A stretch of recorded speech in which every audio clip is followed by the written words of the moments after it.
That's the first move. Now, this first move here is a application of your low section block, or get and rise, as sometimes called, right?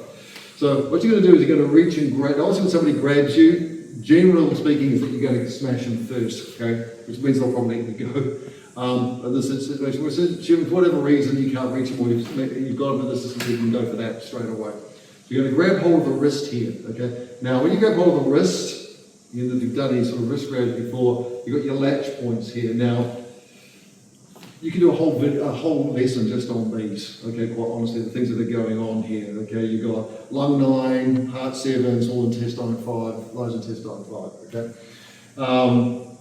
What it all amounts to, once you start looking in terms of what enhances and what retards what, it all comes down to you've got your yin metal, okay, has been boosted, and your yang fire has been boosted, and that's a clash right there, okay?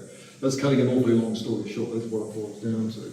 So I'm going to grab hold of his wrist, okay, and I'm going to twist it as hard as I can. Okay, I want to counter twist this way, just to set everything off. At the same time, this hand here is going to push that way, okay, and you're going to be applying your palm turn type, this sort of lock, all right, pushing a little finger back with a lock in there. So what I'm going to be doing is basically applying that lock by pushing his wrist this way, grab that, torque it, and push, okay? That's going to weaken his grip. I'm going to come through. Now, you just want to get that effect so that you're starting to feel it, it's starting to come up here, because you don't actually want to drive through with this. For obvious reasons, there's a good chance if I just drive straight through with this, his wrist is going to go. It's probably going to cause destruction to the wrist, all right? Particularly, and you can try this a little bit when you practice it, okay? Not only do I get these points going and I'm pushing into the palm here, I'm basically pushing into pericardium 8 when I do that, which is a Hariri point. So you're adding more fire to the fire, for want of a better term. It's making it even worse. I want to actually push down towards my own arm, so I'm actually compacting and tightening up his wrist, so it's even worse. Okay, he'll start to feel that, okay? I'm going to drive, I'm being very careful, I don't really want to get him reacting to this, because if I really drive that in there, that's going to go. I want to be real careful here. But that's basically the first move. So you're thinking about doing your low section block, low section sweep, okay? Twist in here, and we're coming through. And obviously, I'm not going to push the leg in metal, that's going to do it to his wrist if I keep going on with that. Okay, so that's the first part of the move that you want to play with. Add on to this, keeping this in the power zone. Okay, if I try to do this out here, it ain't going to work. You want to be nice and close here, in my power zone, down here, around the dantian, away from his, right? When I'm twisting this way, going that way, you're compounding the torque. I mean, I'm going to go, there's basically two things going on here. I'm rotating his wrist, from my perspective, anti-clockwise, and I'm pushing his palm clockwise. Okay? At the same time, I'm lifting up and pushing down. Okay? There's a lot going on there. That combined effect, he starts to feel that. Okay? They're going to drive through. Now, the whole idea of this is that when you actually do it, you're going to be moving forward just like you would do, okay, in a traditional form or some other kind of example. So in this case, because I don't want to break his wrist, you're just going to have him let go. I'm going to step forwards, okay, to here, okay, and strike into the groin. Okay, that's what's happening here. Okay? Ideally, step right into his zone here where you're taking others with, okay, striking into the groin here. Now, obviously, you could be going for the groin itself. Really, what we're going in for here are the points on the inside of his inguinal crease. Okay, spleen 12, liver 12. Okay, so I'm going to go ahead. Okay, liver 12 looks at the bitten point. Okay. It's not very nice, it's not going to be very good. And spleen 12 is an origin point. It actually relates to the yin linking vessel that we're going to muck around with a bit more later on. So I'm going to be driving hard into that, which of course is going to make him buckle. He's going to start coming down as soon as you hit him in there. So that whole move will be bust his wrist, okay, and smash him in the groin in one move. Okay? And that's all that is. Go straight in, okay? Obviously be careful when you hit the guy in the groin, okay? Make sure when he puts on the grab, he puts on the grab, okay. Okay, boom. Then give him a chance to let go, and then in so you can do it safely. Try and step to here. Try and step onto the inside here, okay. That helps you a chance to get it nice and close and take out his width, okay. Also, we'll be using that leg for something else a bit later on, okay. Have a play with that. After we've ended up here, okay, so you've busted his wrist up, got a whole bunch of stuff happening in here, stepping in, striking into the groin, all right. From here, nice and close, you're going to start to buckle down. Elbow goes in, flaps straight into there, underneath his armpit. I'm aiming for a spleen 21. Okay, that's what I'm aiming for in this situation. because I want to set up some things that are going to be happening later on.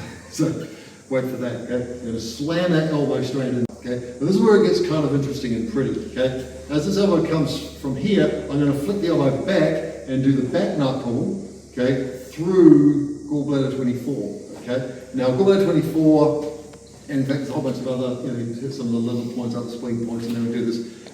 24 is interesting again because of some of the things that are going to be happening later on. But I don't just want to hit it directly, I actually want to rip through it. Okay? When you rip through it, it can set off a respiratory arrest when you punch straight into it. But when you actually have a glancing strike through it, okay, it's particularly nasty. And to add to that, my momentum, I'm just going to do a rear crossover, which takes me this way. Okay? So I cross over through here, and there's the strike into the ribs. Okay? Going to come all the way out the other side. When I do that, you notice I'm stepping into a twist stance. Okay? So my back heel is up the floor, it's kidney 1, okay, embedded into the floor, which again pushes more energy to my tack into his body, right? That's where we end up here, right? Now, you're not going to stop here, but I want you to stop here, well, there's a precarious place to stop, but I want you to stop here just so you get that down, okay? So after you've gotten the strike into the groin, okay, going into here, okay, he's dying on me too quickly. Fire that elbow in there and then rip through those ribs as you're coming behind here. I've still got this latch up, I'm still cramping on this. Okay, you don't let go of this for a minute. Make sense? Yeah. Cool. Go in here. Okay, I've got a bit of fire here. When I step in here and slam, okay, I've got wood and earth. Okay, so I've hit 4 steps on the cycle of destruction already, okay? Level 12 is particularly bad because after I go here, when I rip through gallbladder 24, okay, that point and that point don't like each other. Okay, if you go from liver 12 to gallbladder 24, that's a bad day for him. Okay, this is where it ends up. Now from here, 2 things happen at once. My front leg, which is this here, is going to go straight through his leg to buckle him down. Okay, so I'm going through his spleen 6. At the same time, this hand, which is going this way, returns and strikes straight into the side of his neck here. Now, it's just like he's gone down on his knees and hands, he's in a really bad position. He's just bent over at the waist, is pretty bad too. Okay, in this situation, it's even going to be even worse. Right?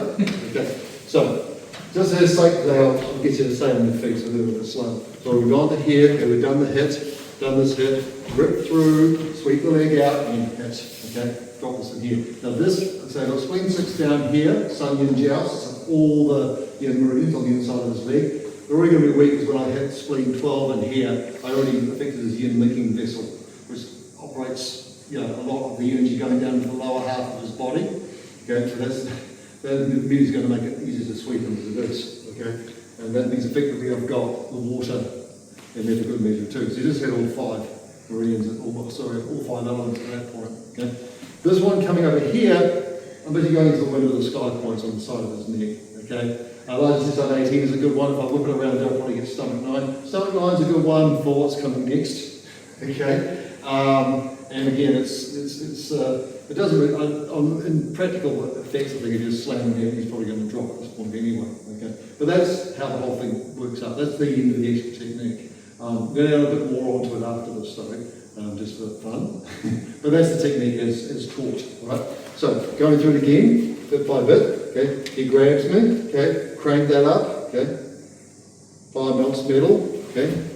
There's your wood and there's your earth, okay? A bit more earth into there, rip through that wood point in there, take out the spleen 6 and drive that, and it then dives down onto there, okay? So if he just steps aside, thanks, okay? If I do it in the air, looks like this.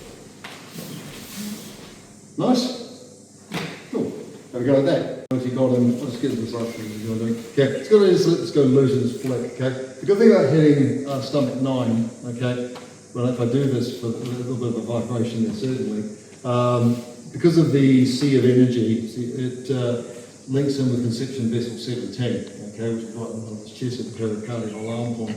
Now, why that's important is I'll just show you, okay, just doing this in the air, thanks. Okay, now, anyone who's done Kenpo techniques knows that usually the end of a Kenpo technique, the visual thing to do is to cross over, do a front crossover to leave them behind, okay? So there's one of those techniques where classically you can use your crossover as a part of the technique, okay? Certainly when you do universal form 6, it's the last technique in universal form 6, you can get that there. So what's going to happen now, I was taking from that last position, so I flip this leg out, okay, I put this hit in here. Basically, as I do my crossover, what I'm going to do is simply lift my knee up a bit higher and smash into his chest, okay? Now, the conventional wisdom is you smash them in the face, which is more disfiguring, but the situation is merciful compared to smashing them in the middle of the chest. Okay, they're going to really slam them into conception vessel 17 here, okay, which is already going to be lit up from the heading in the S9. Right, so you're going to smash that up here, okay, and then I cross out.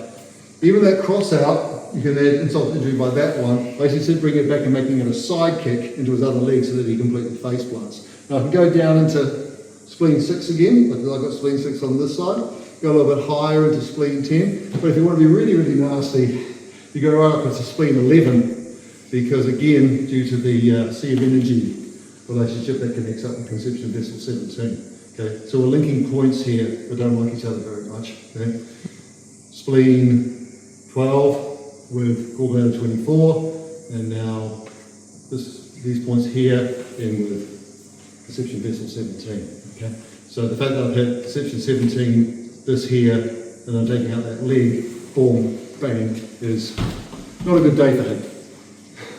Okay, so that is a common extension, for want of a better term, on that technique. You've probably seen it. Yeah, cool.